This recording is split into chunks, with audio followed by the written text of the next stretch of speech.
میں جب صبح نماز پڑھنے کے لیے گیا تو وہاں جا کر علم ہوا کہ مولوی صاحب تنخواہ کے مسئلے پر جھگڑ کر چلے گئے ہیں، اور کچھ لوگوں نے یہ بھی کہا کہ آپ کسی اور مولوی کا بندوبست کریں۔ تو میں نے ان سے پوچھا کہ مولوی میں کیا کیا خوبیاں ہونی چاہیے، تو ایک بزرگ بولے کہ وہ اچھی تقریر کرتا ہو، وہاں سے ایک دوسرا شخص بولا کہ وہ حافظ قرآن بھی ہونا چاہیے، ایک تیسرا شخص بولا کہ اس کی قرات بھی اچھی ہونی چاہیے، چوتھا شخص بولا کہ وہ با اخلاق بھی ہونا چاہیے، پانچواں شخص بولا کہ وہ 5 وقت نماز بھی پڑھائے، اور چھٹا شخص بولا کہ وہ اچھی اذان بھی دیتا ہو، اور ساتواں شخص بولا کہ وہ مسجد کی حفاظت بھی کرے۔ تو میں نے پوچھا کہ اگر میں کسی مولوی کو ڈھونڈ لوں اور وہ مجھ سے پوچھے کہ مجھے کتنی تنخواہ دو گے تو کتنی تنخواہ دے سکتے ہیں آپ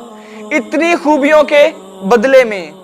تو وہ بابا جی کہنے لگے کہ پتر جو پہلے مولوی تھا اس کو تو ہم 8,000 مہینے کی دیتے تھے، اگر آپ کسی کو ڈھونڈ کے لائیں تو ہم 10,000 بھی دے سکتے ہیں۔ جب میں نے 8 سے 10,000 تنخواہ کا سنا تو مجھے خیال آیا کہ ہمارے کالج کے باہر بیٹھنے والے چپڑاسی کی بھی تنخواہ 25 سے 30,000 ہے، اور آج ہمارا دین کتنا سستا ہو گیا،